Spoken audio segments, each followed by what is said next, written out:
Nikola Tesla. Fire at the lab. 1 TWA's one fine Sunday afternoon in 1894, as Tesla was strolling up Fifth Avenue with 25-year-old D. McFarland Moore, a colleague of great promise in the field of fluorescent lighting, when the Serbian savant deliberately stopped and pensively proclaimed, "Moore, after we have signaled from any point to any point on the Earth, the next step will be signaling to other planets." Before the inventor could undertake such an enormous task, he first had to perfect wireless effects over long distances on the Earth. One of his plans was to send messages from his laboratory to receiving equipment which he was going to place on a Hudson River steamboat. Unfortunately, on March 13, 1895, Tesla's laboratory burned to the ground. The whole floor collapsed and equipment dropped to the second floor. For one fleeting moment, the civilized world was in shock, for the demolition of the maestro's atelier was a tragedy of incalculable proportions. Fortunately, Tesla was not injured, for he was asleep in his hotel at the time. Two tottering brick walls and the yawning jaws of a somber cavity aswim with black water and oil were all that could be seen.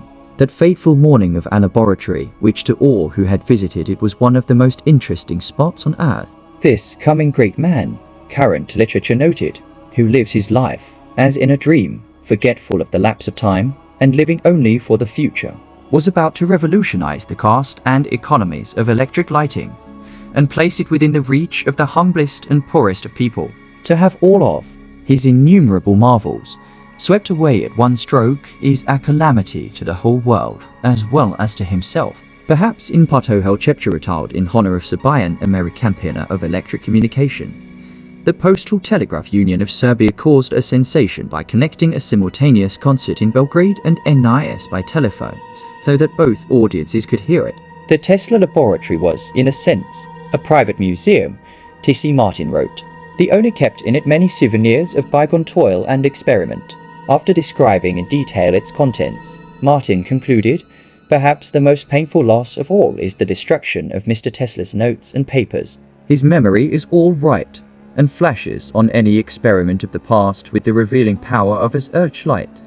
But the time it will take for the inventor to recreate his ongoing investigations will also cost other experimenters years of sweat and pain.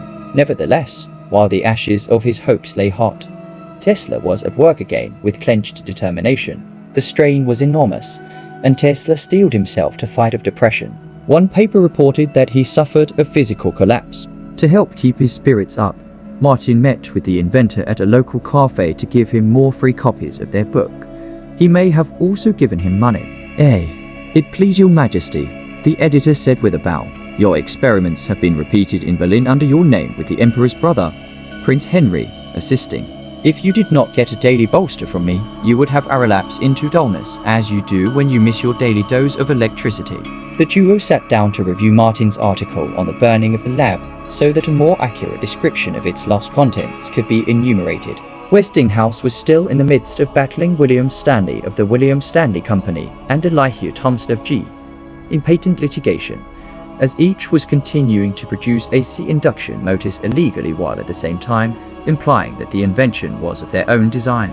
Together, these two concerns outsold Westinghouse by 10,000 kilowatts for the period 1893-97. 2. According to some, their motors and generators were more efficient. Stanley, who continued to brazenly promulgate the sale of his polyphase system in advertisements in the electrical journals, had by this time increased his operation from 15 men to a few hundred, and G was more than twice that size. Embroiled in the numerous patent disputes, the Westinghouse Company decided to take out a full-page advertisement which proclaimed Westinghouse Electric and Manufacturing Company sole owners of the display continued. The novelty of Mr. Tesla's inventions was recognized by Prof. Elihu Thomson, who said in discussing the Tesla inventions before the American Institute of Electrical Engineers in 1888, "I have certainly been very much interested in the description given by Mr. Tesla of his new and admirable little motor. Behave, as probably you may be aware, worked in somewhat similar directions and towards similar ends. The trials which Ahave made have been by the use of a single alternating current circuit, not a double alternating circuit." Although G intimated that the Tesla motor was dangerous because it gave off too many sparks, There is no evidence that the fire in Tesla's lab was caused by his equipment. It had started in the floor below, in a dry cleaning establishment. Some investigators intimated that a careless night watchman may have been responsible, perhaps by smoking near oily rags. Estimates of the uninsured loss ranged as high as $1 million, but the actual damage was probably closer to $250,000. One suggests that Adams came to the rescue by advancing $40,000 in return for a piece of the company. However, Adams was already a partner, and thus he, Tesla, and the other partners all suffered losses. Still, there is some evidence that Adams did provide further assistance at this time. B. Royalties from Europe and continuing modest annual payments from the Westinghouse Company helped offset the misfortune, but clearly Tesla now needed to raise additional revenue in order to open up a new place. In particular, Tesla received a number of letters from friendly members of the Westinghouse Company. Ernest Heinrich, an engineer and author, wrote, "I hasten to offer you my sincere regret, not knowing the situation," he continued. "I trust that you are well insured and will be able very soon to find another suitable location to carry on your work." Tesla was uninsured, but he had generated too much momentum to slow his progress. Within a few days, he was out scouting new locations. In the interim, he turned to the one lab where he knew vital equipment would be on hand. For the next few weeks, Nikola Tesla rolled up his sleeves at Tom Edison's workshop at Llewellyn Park, New Jersey, a laboratory that shuts out everybody who has not been given APSs by Mr. Edison himself or one of his assistants. Simultaneously, he contacted Albert Schmid for more equipment, scoffing, as was his nature, at any expense which might be incurred. "You shall rely, as to the price, entirely on the fairness of the Westinghouse CUC," Tesla said, concluding, "I believe that there are gentlemen in that company who believe in a hereafter." Vice President and General Manager Samuel Bannister shipped, as a gift, some early Tesla models which had been saved from the World's Fair, and wrote of his regret concerning your misfortune. "I am glad to know that you took off your coat to work to get everything back into shape as soon as possible." However, this was little consolation, as the Westinghouse Company would begin to bill Tesla for the cost of machinery lost in the fire which was on loan. They also charged him for new equipment. In April, partly in response to Brisbane's announcement that Tesla was greater even than Edison, to the rivalry between the two men, at least in the press, intensified. "Who is king, Edison or Tesla?" the Troy Press of New York inquired. Joseph Jefferson, speaking in Boston, left no doubt about his position. "Edison has been deposed," the thespian proclaimed, "and Tesla has been coronated new potentate." The twin wizards of electricity met in May in Philadelphia, along with Alexander Graham Bell, at the National Electrical Exposition. For the first time ever, Tesla's AC was transmitted the grand distance of 500 miles. Tesla was disappointed that no appreciable amount of power was transported along the existing telephone lines for fear, by the underwriters, that damage or a fire could result.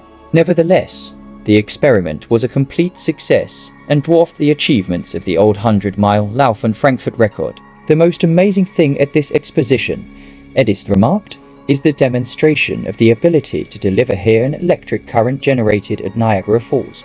To my mind, it solves one of the most important questions associated with electrical development." Bell concurred, stating, "This long-distance transmission of electric power was the most important discovery of electric science that had been made for many years."